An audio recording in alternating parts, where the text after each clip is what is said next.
Hi everyone, and welcome to Breaking Brains Solving Problems, lessons learned from 2 years of studying puzzles and riddles for InfoSec professionals.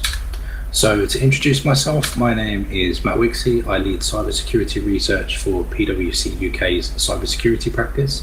I also am a part-time PhD student at University College London.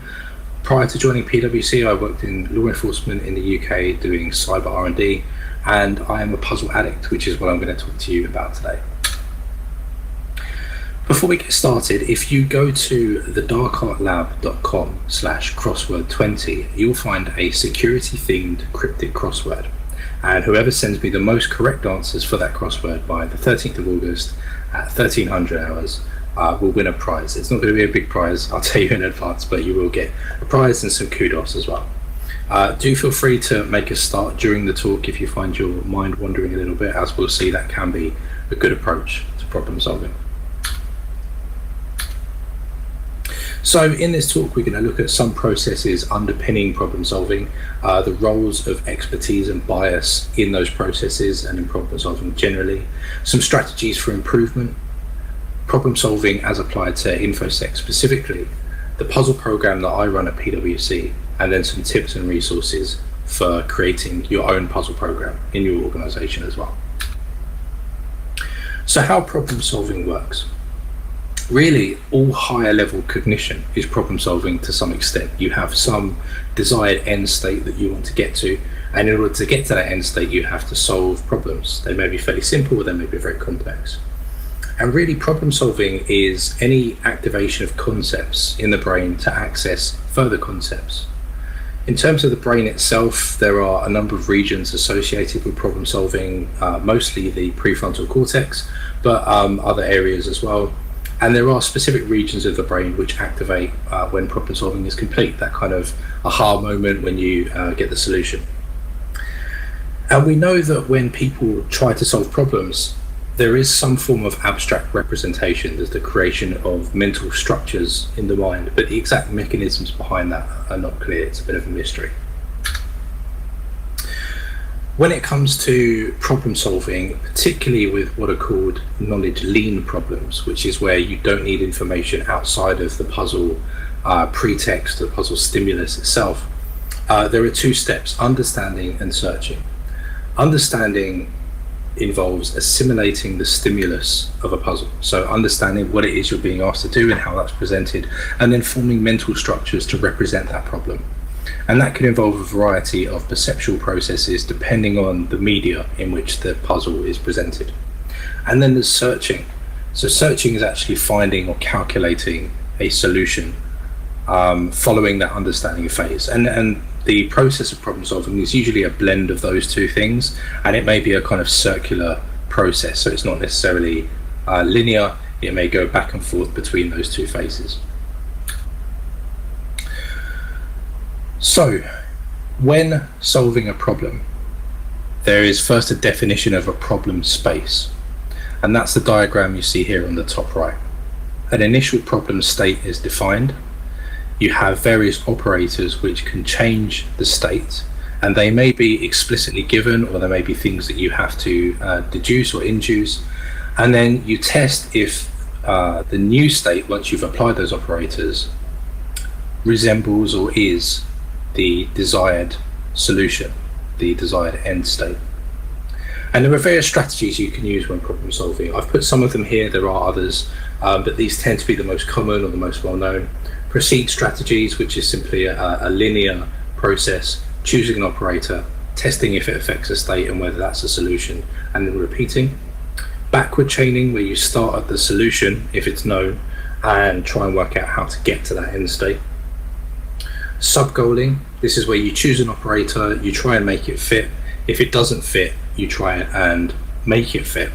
So that becomes a sub-goal to the end goal of getting to that end state.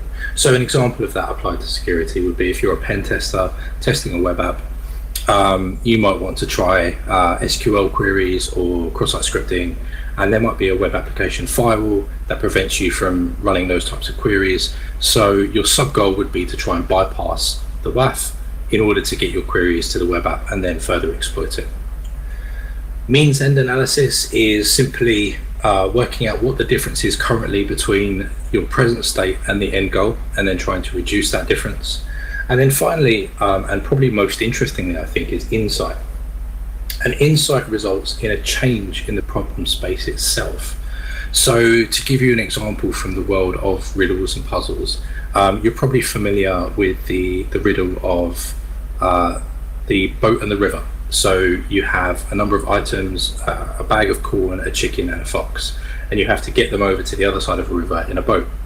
But you can only take one item across at a time. And if you leave the corn with the chicken eats the corn. If you leave the chicken with the fox eats the chicken. So insight with that particular riddle is the realization that as well as taking things from riverbank A to riverbank B, you can also take them back in the opposite direction. And that's what opens up a solution in that case. In terms of testing and measuring problem-solving ability, so problem-solving ability is often, it's considered an innate skill. It's something which you either have or you don't, you can't teach it. And the research suggests that actually that isn't true, that everyone can get better at problem solving, everyone has the ability to problem solve and to improve.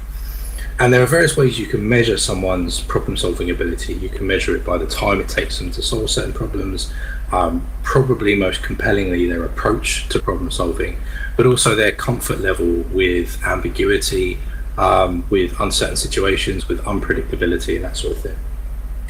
And there are various specific tests that researchers have come up with for perhaps testing out how good someone is at problem solving, a survey of statements, testing people's tolerance for ambiguity, and embedded figures tests, which may give you an indication of someone's ability to deal with unstructured tasks.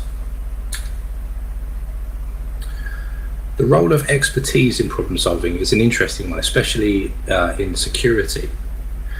So experts tend to know a larger variety of what are called problem schemas. A schema is a categorization of a problem. It's saying, oh, this is one of those types of problems. And the evidence suggests that particularly with experts, the triggering process for those schemas happens earlier than it does for non-experts. That can lead to problems. It can lead people to make assumptions. And with some problems, those assumptions can be quite dangerous. And particularly, again, in the world of puzzles and riddles, authors of puzzles will often play on those assumptions in order to try and trick you. So if you take the knights and knaves type puzzle, for example, you may have come across this before. This is where knights always tell the truth, knaves always lie, and you have to try and work out information by asking one of them or both of them a question. And typically those sorts of problems, there are lots of problems within that kind of that category, but those sorts of problems tend to have one approach. And if you kind of read the setup to a puzzle and you assume, oh, it's going to be one of those types of puzzles, that can lead you down a path of assumptions which may make it much harder to actually solve the puzzle. Some evidence suggests that expertise might not play a huge role in some problems or some areas of problem solving. So there was a study some time ago where undergraduates and mathematicians were given algebra problems. And you would expect that the experts, the mathematicians, would look at a problem and say, oh, it's one of these types of problems, and then solve it. But actually that didn't happen. What happened was that the experts took about as much time to solve the problems as the novices, as the undergraduates, but they made fewer mistakes. That was kind of the key differential there. Some other things that experts tend to do as opposed to novices, they tend to sort problems into categories based on solutions, whereas novices tend to sort them based on the problem itself.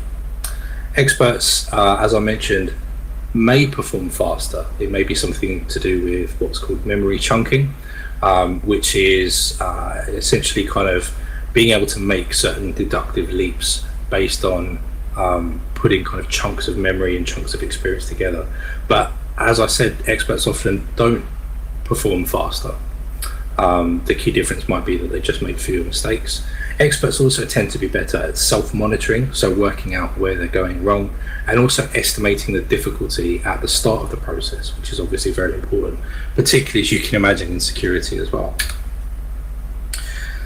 Now, there are a number of biases which are particularly applicable to problem solving. I've put 6 here, but there are likely many more. So experience bias is something you see quite a lot with decision makers, with management, and it's relying on past experience to make decisions. Again, similar to that kind of triggering process of schemas to say, oh, we've had a similar situation before, that's how we dealt with it then, this is how we're going to deal with it now. And whilst that can be useful, it can also lead to assumptions, it can lead to making the wrong decision, and not recognizing that the current situation is different from previous situations. Self-serving bias is almost a kind of ego-related one. So this is the belief that we're making logical and rational decisions, even if we're not necessarily. Hindsight bias is putting higher probabilities on known outcomes. Anchoring is a particularly important one. So anchoring is the process of avoiding what's called cognitive dissonance. And cognitive dissonance, there's been a lot of research written about it. It's essentially the kind of gap between reality and our beliefs, and understanding that gap exists. And we kind of, as a species, will go a long way to avoid cognitive dissonance. And that's particularly the case with problem solving. Confirmation bias, I'm sure many people have heard of. That's kind of prioritizing evidence that reinforces our beliefs and not prioritizing or placing lesser importance on evidence that challenges our beliefs. And then finally, the sunk costs fallacy. So this isn't so much a bias, but it is a kind of logical fallacy, and it's an interesting example. And you may kind of have come across examples of this in your professional experience. The sunk cost fallacy, an example that's commonly given is if you work for a company that's building a new type of plane, and this plane is doing something that's never been done before, whatever that is. It's some sort of innovation, and you've spent 90% of your budget. You're about 2 weeks away from launching this plane, not literally, but you're about 2 weeks away from actually putting it on the market and selling it to someone. And then you hear that your competitor has used exactly the same innovation, but in a much more efficient way. They're going to sell their plane for cheaper, it works better, it's safer, it's more reliable, and they're going to release it in a week's time. So the sunk cost fallacy is kind of saying, oh, well, we've come this far, we're going to spend the remaining 10% of our budget, and we're going to work the next 2 weeks to launch our plane anyway, even though we know that there's a far better product that's going to be on the market before that. And it's about kind of weighing up in the long run what is actually going to cost you more. So improvement strategies generally for problem solving, the first is just to do more. So like any cognitive skill, or really any motor skill, the more you do, the better you get at it. And the more you do, you'll find that some of these strategies will kind of come into place almost automatically. So compounding, for example, this is putting one or more operators together, enabling you to make deductive leaps. That's not something you think about consciously, it's something that just happened. Some things you do need to think about consciously are testing assumptions and changing your beliefs, recognizing that you have a particular perspective on the world and that perspective may inhibit solutions rather than yield them. Top-down refinement is another habit of experts in problem solving. It's about looking at the bigger picture. There are also specific strategies you can undertake to help conceptualize problems in order to solve them. So again, from the world of puzzles and riddles, the Monty problem, I'll let you look that up in your own time, I won't go into it here, but it's a problem that asks you to start quite small. And actually the answer isn't obvious unless you come at it big. So as opposed to 3 things, which is in the original Monty problem, if you expand that to 100 things, it becomes a lot easier to understand. The blue eyes riddle, which I'll come on to a little bit later, is a logic puzzle which starts big with 100 things, and that could be kind of quite difficult to conceptualize. But if you look at it from the perspective of starting small and start with 1 thing, then it becomes a lot easier to conceptualize, and you can kind of gradually build up 2 things, 3 things, and so on. Avoiding rabbit holes is an important one. So, rabbit holes, particularly in security, we end up down a lot of them, particularly for those in technical roles. Rabbit holes can be good, they're not necessarily bad. They can lead you to the acquisition of very niche and important and otherwise obscure learning that can be very good. The issue is when it distracts you from the end goal, and when you end up down a rabbit hole and can't remember how you got there or how to get out. So that's just a conscious thing. You have to be conscious of it. When you end up down a rabbit hole, you have to remember why you went down there in the first place and how to get back out. Self-explanation or rubber ducky debugging. So anyone in development will perhaps be familiar with the concept of rubber ducky debugging. You know, when you're having a shower or having a bath, you explain the problem to an inanimate object like a rubber duck, and that helps you to hopefully make some breakthroughs in the problem solving process by explaining the problem to yourself as if you're explaining it to someone else. Spontaneous thought, I mentioned a little bit earlier. This is about letting the problem sort of wash over you and not thinking about it consciously, although the evidence suggests that your brain will, at least part of your brain will continue working on that problem unconsciously. And then finally, awareness of various biases, so including the 6 ones that I went through earlier, but also just recognizing in general that we see the world, or tend to see the world, through dominant constructs.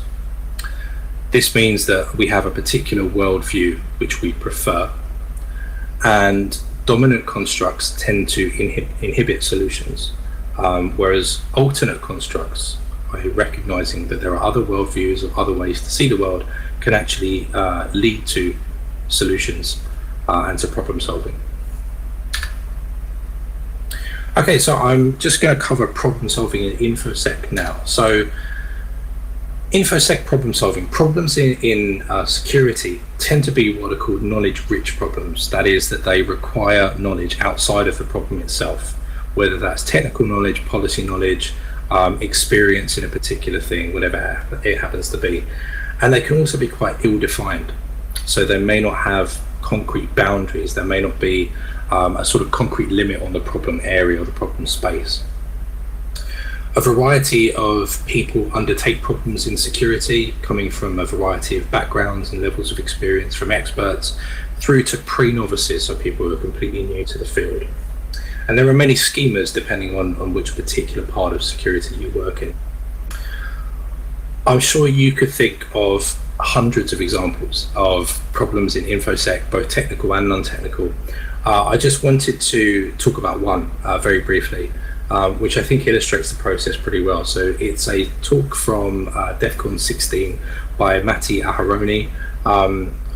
the offensive security team, and it's talking about a particular exploit that was developed for a particular vulnerability. And whilst developing that exploit, they experienced multiple obstacles, multiple setbacks, which required lateral thinking and innovation and awareness of biases and that sort of thing. So a really good example is on YouTube. And generally speaking, the same strategies apply for improvement when it comes to problem solving, for problem solving in security, as they do for problem solving generally. A couple of other things that might assist with problem solving in security. The first is problem isomorphs. So this is essentially a problem which, or two problems which have the same underlying requirements and the same underlying demands, but may have a slightly different cover story. So the actual problem space remains the same. On that note, incomplete knowledge transfer may be useful. So knowledge transfer is the use of experience and awareness and knowledge from one domain to another. It very rarely happens completely, if at all, but certainly it happens incompletely all the time, which is why it's important, I think, to have a diversity in background and expertise in security, for people to come from multidisciplinary backgrounds, because many people will be able to apply that knowledge transfer and come up with a solution. And that can be useful for applying puzzles and riddles and learning from those to real world situations. And then there's problem solving by analogy. So particularly if you work in a technical role, you'll be familiar with analogies and using them to explain various technical concepts to less technical audiences, but it can also help with problem solving as well. The research does suggest that people need to be explicitly told what that analogy is in order to try and make it relate to the problem. But certainly with things like CTFs, there is an element of problem solving by analogy there. So I mentioned CTFs. I'm now going to talk about our puzzle program, which I think is kind of an alternative way to address problem solving in security. So at PwC, we have about 300 staff comprising people from deep technical disciplines like pen testing, incident response, through to architecture specialists, core consultants, sector-specific consultants, and people in support, policy, and leadership roles as well. So a really varied mix of backgrounds and technical knowledge. And just looking at this graphic here, this represents people's undergraduate degrees in our practice. So you can see obviously computer science comes out on top, as you'd expect, but a whole host of qualifications in other sciences, in arts and humanities, in language, and other subjects as well. So the first puzzle began in early 2018 with me trolling a colleague with a puzzle. You can find a version of it at that link, and it's supposed to be one of the hardest logic puzzles ever. Since then, there've been about 40 puzzles. Most of them I've designed from scratch, although some of them have been adapted from existing puzzles, and they tend to cover these four categories: wordplay or cryptic puzzles, logic puzzles, maths and probability, and technical challenges, so similar to CTFs or CTFs. Some of them are themed, some of them are abstract, some of them are independent, some of them are multi-stage, so you need the answers from a previous stage to get to the next stage. And the majority of them are designed to be solved within 2 or 3 days, although some take a little bit longer. And the perfect puzzle, ideally, has some sort of interesting story or premise behind it, something that draws people in. Ideally, it has very little exposition. You don't really want paragraphs of explanation of the background of the puzzle.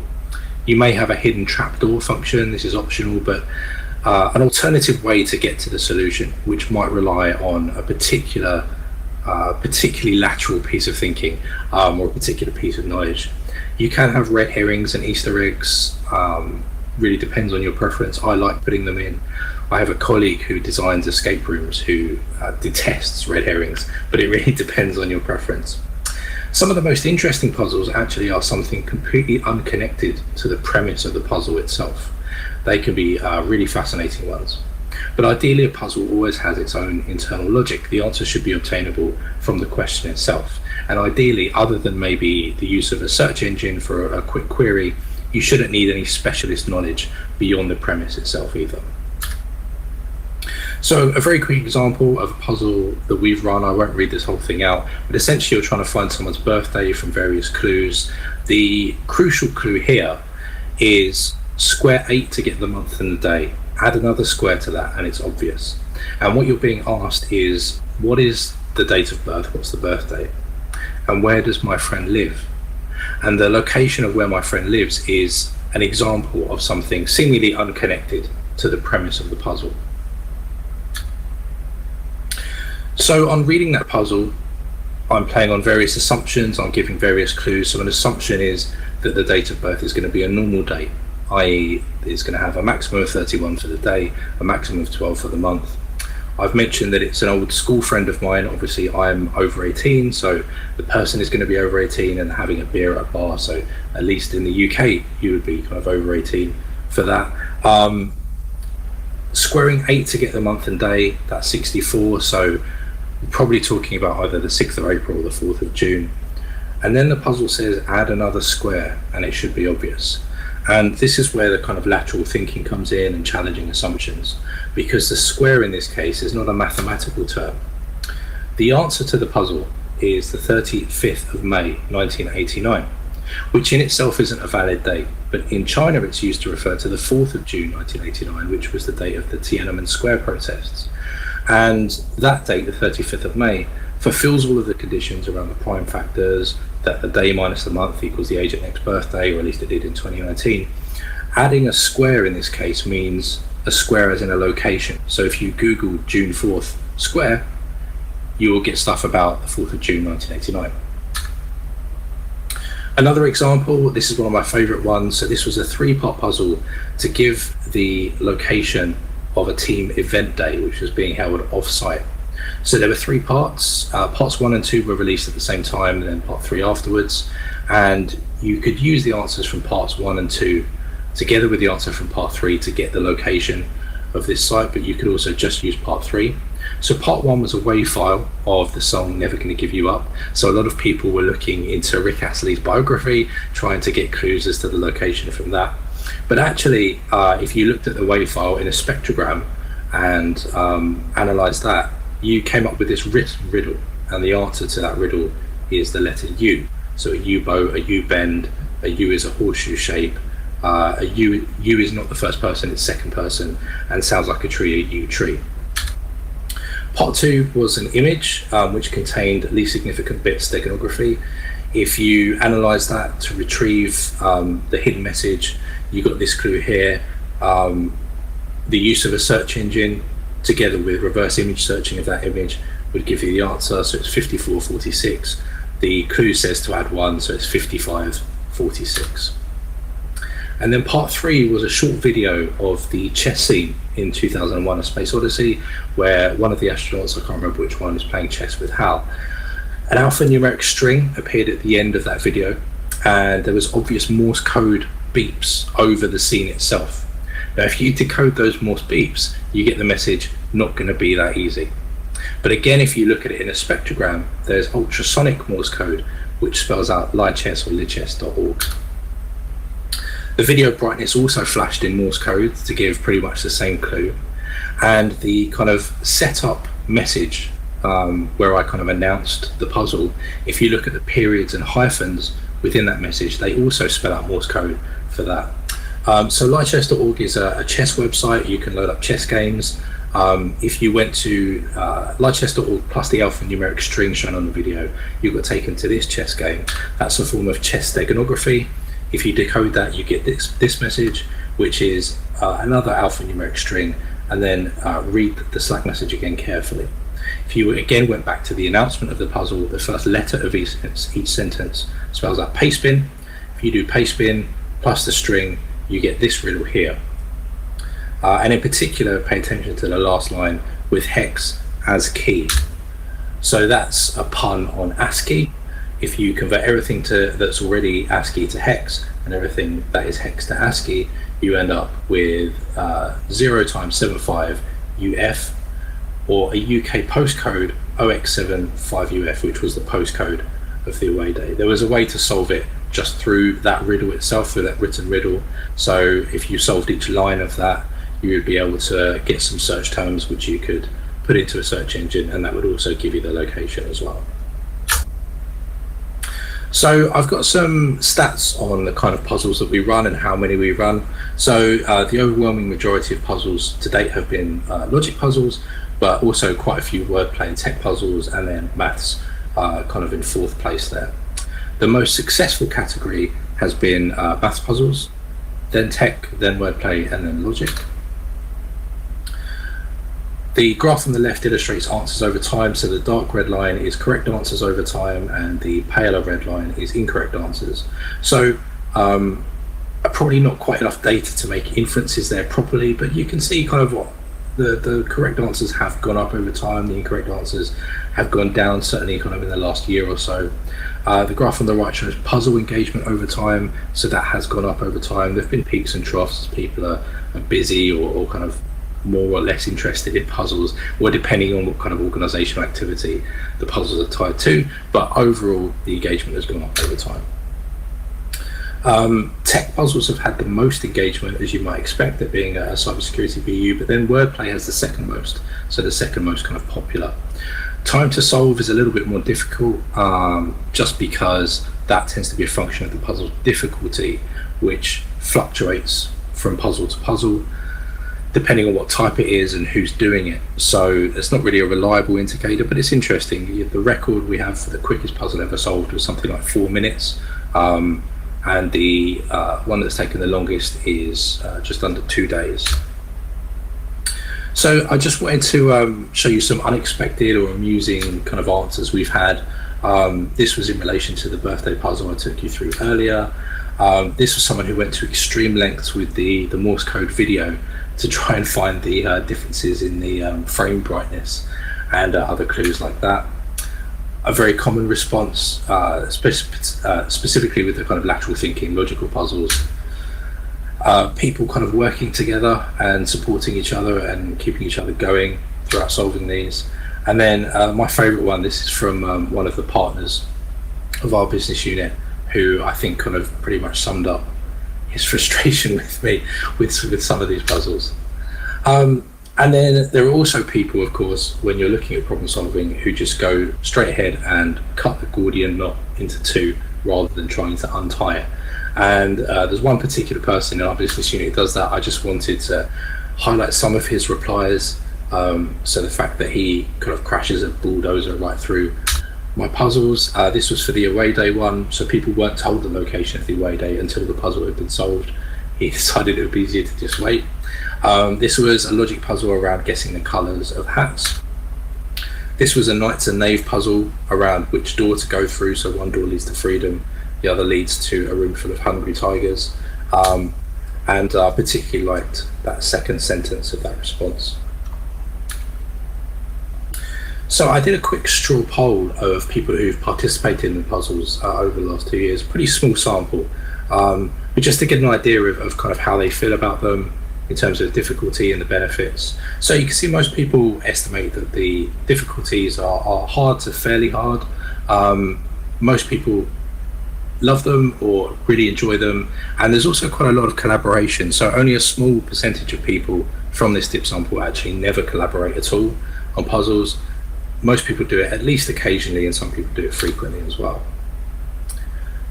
People on the whole agree that the puzzles have contributed to culture and to collaboration and cooperation. They've helped to develop problem solving skills.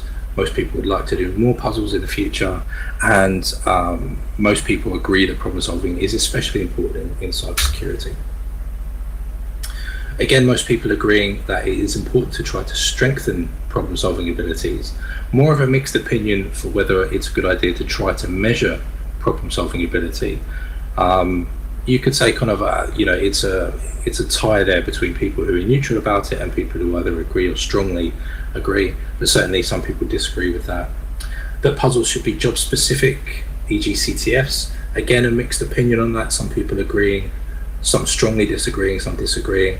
And finally, doing puzzles increases my problem solving capability and or changes my perspective and thinking. So some people remaining neutral on that, but the majority of people agreeing with it.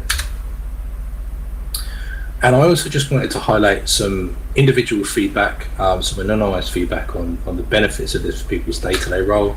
So people saying it's a good illustration of the greater than the sum of parts concept, helps them to look at the larger picture when they're solving problems, used in my day-to-day role, a correlation between puzzle solving at work and in life, keeping problem solving skills sharp and being helpful for a range of situations, reading between the lines, thinking beyond what could be obvious, and showing the application of a cyber concept in practice. I also asked people what they thought were important attributes for problem solving. Open mind, lateral thinking, thinking outside the box, deliberation I think is an important one, thinking holistically about a problem, and crucially I think this one really struck home with me, is being able to let go of a chain of thinking if it's not working, or if you realize that it's biased or ineffective. Assimilating new information, structuring your thoughts and prioritizing issues, again seeing the bigger picture. Curiosity and stubbornness, I think many people in security can relate to those two attributes. Dividing and conquering the problem to come up with accurate sub-problems. So a good illustration there of sub-goaling, of breaking the problem down into achievable parts. So I wanted to cover a quick case study of where myself and a colleague used this on a piece of research. So a couple of years ago, myself and someone else were working on a project called Sandgrox, which was coming up with various ways for our red teaming malware to detect and evade sandboxes on targeted hosts. And to do this, we had to do a number of the things I've talked about in this presentation. We had to think laterally, think of novel forms of detection. So going beyond CPU red pills and things like that to thinking about environmental factors, what programs were installed, how many recent documents are there, that sort of thing. Challenging our own assumptions about what a sandbox can and can't detect. Sub-goaling, so testing if something is technically feasible before actually testing if it actually contributes to the end state. Avoiding rabbit holes was a key one. We ended up down a few rabbit holes, but crucially we were able to kind of find our way back out of them. Spontaneous thought played quite a big part in this project, letting the problem kind of wash over us for a few days and then coming back to it. Avoiding bias, particularly in this case self-serving bias, so thinking we were making logical, rational decisions when sometimes we weren't. And then finally, problem isomorphs. So there were a lot of related problems in security which helped us with this project. Human-computer interaction, bot detection, and antivirus evasion specifically, but also some other areas as well.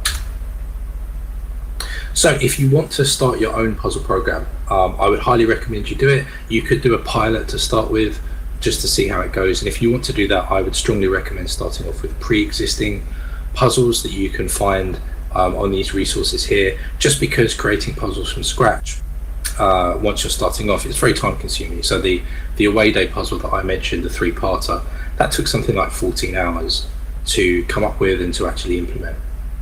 Some good resources for finding puzzles or getting tips on puzzle creation is Puzzling Stack Exchange. The TED-Ed YouTube channel has a number of riddles and puzzles on it. You can always find good cryptic crosswords in newspapers. And then of course in security there are CTFs, there's DEF CON challenges, badge challenges and things like that. Lessons that I've learned from doing this for 2 years: it's really important to mix up the formats and the genres to broaden appeal and keep people interested. Really important to measure engagement and statistics as you go. It can be quite difficult to try and do that retrospectively. So ideally you release the puzzles or riddles on some sort of platform where you can at least approximate engagement, measures of engagement.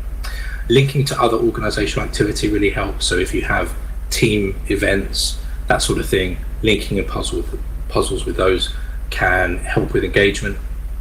Encouraging collaboration, whether that's mandating that people have to do them in teams or encouraging teamwork, or designing the puzzles specifically so that maybe some of it can be solved by a pen tester, but actually to solve the next bit they're going to have to go and speak to someone in threat intelligence or incident response, or someone on an architecture team or something like that. Incentives and prizes obviously can help, and crucially I think encouraging inclusivity, so not alienating would-be participants by making it all technical or making it all about strategy, for example. Okay, so just to sum up, problem solving is a skill, and like any skill it can be strengthened, and there are specific processes which underpin it. There are also specific strategies for improving it. It's not just a case of do it more often, although that does help, but there are specific things you can do to strengthen problem solving ability. Also worth noting that there are specific risks and biases associated with problem solving, and that really they need to be recognized before you can improve. Puzzles and riddles are a great way to develop problem solving skills. It's not necessarily an isolated case of it just makes you better at puzzles or riddles. It gives you skills and abilities which you can then apply to larger problems and day-to-day problems, as well as contributing to culture and engagement. The design and type of puzzle is really important, and it does need some thought before you go ahead and release it. So hopefully I'm going to create at some point a repository of some of the puzzles I've done at my workplace. I would love it if people would add theirs once that's up and running. Plus statistics around engagement would be really helpful, critiques, analyses, that kind of thing. There is certainly a gap in the research on the psychology of security-related problem solving. There has been research previously on problem solving in the context of software development and programming, but not much on security-related problem solving. So that I think would be a really interesting topic. I'm hoping to do some more work on that, and I hope other people do as well. And lastly, don't forget to have a crack at the crossword if you haven't started it yet. So the link is thedarkartlab.com/crossword20, and then either email me your answers by the 13th of August at 1 p.m. Pacific time, or DM them on Twitter, or however you want to get them to me. So lots of references here if you want to have a look at these over the summer for some reading. So quite a few references there. And finally, my contact details, you can get me on Twitter at @DarkArtLab, or you can email me, matt.wixey@pwc.com. So that's it from me. Thank you so much for attending. I really hope it's been useful and interesting. And future me is now going to take some questions. Thank you. Hi everyone. Thanks so much for attending the talk, and I hope you found it interesting.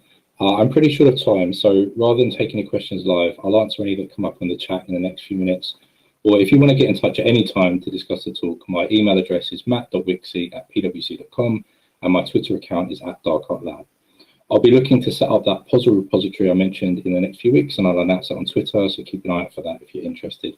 I'll also announce the Crossword winner there next week as well. Thanks again, and hope you all have a great conference.